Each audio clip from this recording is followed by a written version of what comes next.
Públicas. ¿De qué se trata el informe La Ruta del Dinero K? Bueno, voy a tratar de sintetizarte el último mes de programa en unas pocas líneas.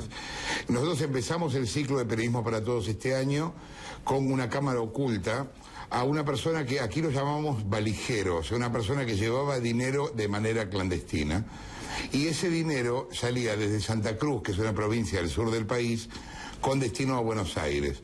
¿Cuál era el origen de ese dinero? Era el mayor proveedor de obra pública de la provincia, que se llama Lázaro Báez, quien es proveedor del 98,3% de los contratos de obra pública a través de distintas empresas, a veces empresas que figuradamente competían entre sí, pero que en verdad eran del mismo dueño, y de Néstor Kirchner, que a medida que avanzamos en la investigación se fue viendo que era una especie de socio de Báez.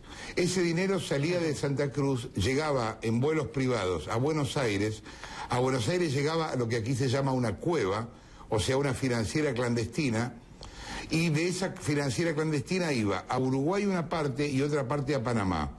En Panamá era manejado por otra gente que lo llevaba a Suiza, a un lugar que se llama el Banco Lombardier en Suiza. Este fue el primer programa que hicimos con una cámara oculta a esta persona, a la que llevaba el dinero, y otra a quien recibía el dinero, que se llamaba Federico Eláscar, que habló directamente a cámara. A la semana siguiente, el programa tuvo muchísima repercusión, llegamos a tener el 34% del share, o sea, fue realmente muy, muy popular porque todo el país estuvo hablando de eso, y avanzamos en la investigación. A medida que avanzábamos en la investigación, empezaron a darse testimonios de cómo se llevaba el dinero de la corrupción en esta época del gobierno, que en general era en euros. ¿Por qué en euros y no en dólares? Porque los euros tienen billetes de 500 y son más fáciles de transportar. Ocupa menos espacio 1.000.000 de euros que 1.000.000 de dólares. A la gente le impresionó mucho escuchar que estas personas trasladaban el dinero, pero que era tanto el dinero de la corrupción que lo pesaban en cambio de contarlo. Algo que uno lo dice como una metáfora, pero que en verdad esto era así, no era una metáfora, pesaban el dinero en realidad. Finalmente avanzamos en la investigación y el ex vicegobernador de Néstor Kirchner, el ex vicegobernador, o sea, una persona que fue durante 8 años el segundo de Néstor Kirchner, nos comenta en un reportaje que había una bóveda, una caja fuerte, con mucho dinero en efectivo en la casa que fue de Néstor y ahora es de Cristina Kirchner, la presidenta de la Argentina. A partir de eso seguimos avanzando en la investigación y por primera vez habló la secretaria privada de Néstor Kirchner, que se llama Miriam Quiroga, lo fue durante 7 años, y ella confirmó la existencia de la bóveda y a la vez dijo que, siendo secretaria de Néstor, ella veía a otro de los secretarios de nombre Daniel Muñoz ir con bolsos deportivos con dinero en efectivo. Avanzamos más en la investigación y encontramos al arquitecto que diseñó la bóveda en la casa de Cristina, y eso lo demostramos el domingo anterior. Ayer, domingo, lo que hicimos fue avanzar todavía más en la misma investigación y descubrimos que hay dinero de la corrupción que se utilizó para compra de jugadores de fútbol en el Club Racing, y quien viabilizó ese dinero era el hijo de la presidente, que se llama Máximo Kirchner. Hasta ahí llegó la investigación. En el medio de esto empezaron 2 causas judiciales en Buenos Aires, a donde están imputados todas las personas que denunciamos en el primer programa, 2 causas judiciales en Uruguay, una investigación de Interpol y una investigación en Suiza encabezada por el propio banco, que suspendió a una de estas empresas que recibían el dinero, que en realidad eran empresas fronting, digamos.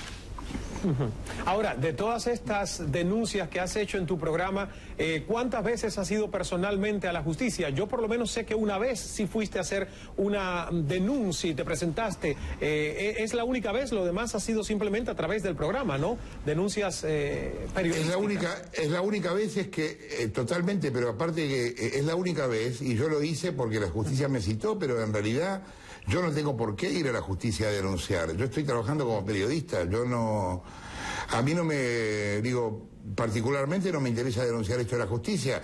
La justicia lo que tiene que hacer es preocuparse por el tema e investigarlo, pero no es parte de mi trabajo el hacer la denuncia. Ahora, ¿cómo se maneja, Jorge, la credibilidad en los medios argentinos en este momento? Y hablo precisamente, por ejemplo, el grupo al que representas, el Clarín, en el cual todo el mundo ya sabe, fuera de Argentina incluso, que obviamente hay una pugna entre el grupo Clarín, el gobierno de Cristina Fernández de Kirchner, y hay gente que dice, bueno, Jorge Lanata está pagado por el Clarín, y una vez al principio, que además no defendía ni se llevaba muy bien con el Clarín, hoy es su abanderado número uno. ¿Tú crees que se ha politizado este tema también entre grupo Clarín, Lanata y el gobierno? Mira, yo ahí creo dos o tres cosas. Una, el problema con Clarín hoy ya va más allá de Clarín mismo. El problema tiene que ver con la prensa en Argentina. Hoy el 80% de los medios en Argentina están directa o indirectamente vinculados con el gobierno. Y quedan muy pocos medios realmente independientes. En el caso de la televisión abierta, el único canal de los 5 canales de Buenos Aires donde yo puedo trabajar es Canal 13, que es del Grupo Clarín. Yo he sido un enemigo histórico del Grupo Clarín porque yo he dirigido diarios y he competido con Clarín, y Clarín es muy hostil a la hora de competir, o sea que yo he sido muy crítico hacia Clarín. Ahora, la situación actual hizo que los intereses de Clarín y los míos coincidieran, y en ese caso yo fui a trabajar a Clarín, entre otras cosas porque tampoco tengo otro lugar donde trabajar. Yo era yo antes de Clarín y voy a ser yo después de Clarín. A mí lo que me preocupa es poder decir lo que tenga ganas en el Clarín o en donde sea, y eso está sucediendo. Entonces, para mí la pelea con Clarín no tiene que ver con un enfrentamiento. Por otro lado, recordemos lo siguiente: Clarín durante toda la primera época del gobierno de Kirchner fue kirchnerista. Clarín se pelea con Kirchner cuando termina el gobierno de Néstor, porque Néstor Kirchner quiso comprar Clarín. Clarín se opuso a vender de manera hostil y a partir de ahí se pelearon. Ahora, hoy la discusión respecto de Clarín va más allá de Clarín mismo, porque la pregunta me parece que hoy en Argentina es si este modelo de gobierno soporta una prensa independiente. Y yo creo que la respuesta es que no, y por eso está pasando lo que está pasando. Por eso el gobierno quiere intervenir el Grupo Clarín, quiere tomar el control de la justicia, porque un tipo de gobierno como este es muy difícil que pueda enfrentar a una prensa independiente verdaderamente. Es muy parecido a lo que está pasando en Venezuela en ese sentido, o lo que pasa en Ecuador. Es muy difícil plantearse la existencia en Ecuador o en Venezuela de un canal de televisión abierto con criterio realmente plural. De hecho, en Venezuela se cerró Globovisión. O sea, son gobiernos que tienen muchas dificultades para manejarse con la prensa y con un alto grado de corrupción muy centralizada.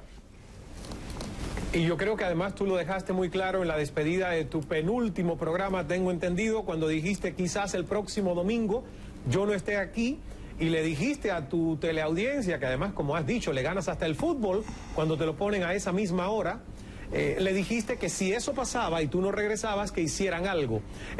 ¿Cómo quieres tú que termine esta película, Jorge? ¿Cuál es el resultado de todo este periodismo investigativo? Realmente, como prensa, ¿hasta dónde ustedes pueden llegar? Porque mucha gente dice que ustedes presentan algunas pruebas, hay otros que no están totalmente convencidos de que sean las suficientes para realmente probar todas estas denuncias.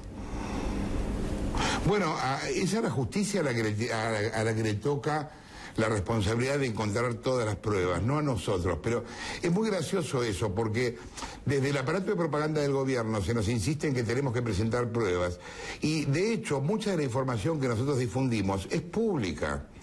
Cuando nosotros decimos, para darte un ejemplo bien concreto, Cristina Kirchner en 10 años se enriqueció el 1000%.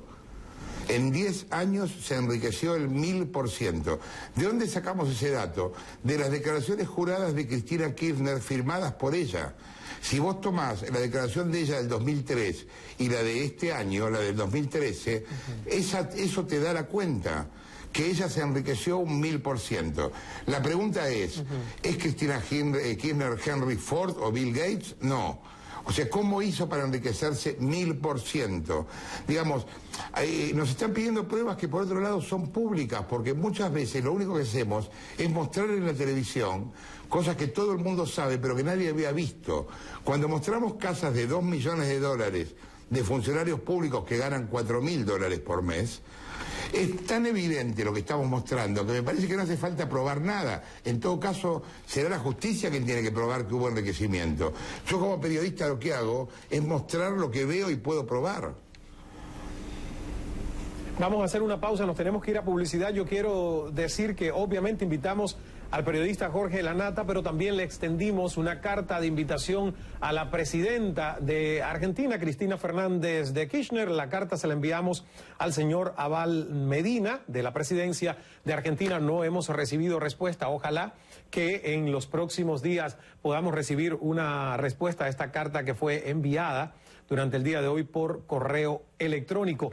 Continuaremos la conversación con Jorge Lanata y por supuesto más adelante vamos a tener en el programa otra opinión, una opinión interesante, contrastada de Víctor Hugo Morales, conductor del programa radial La Mañana de Radio Continental. Antes de terminar el programa, dos analistas ponen en perspectiva lo que está pasando en Argentina, su visión muy personal. Y bueno, sí tengo que aclarar que, Jorge, hablaste de Globovisión, no está cerrado, simplemente ese canal cambió de dueños y hay una nueva junta directiva y esperemos cuál va a ser la línea editorial que ese canal va a tomar a partir de ahora. Hacemos una pequeña pausa, regresamos enseguida con más de esta hora interactiva. Cala, @CalaCNN, nuestras cuentas para que nos envíen preguntas y saludos, comentarios también.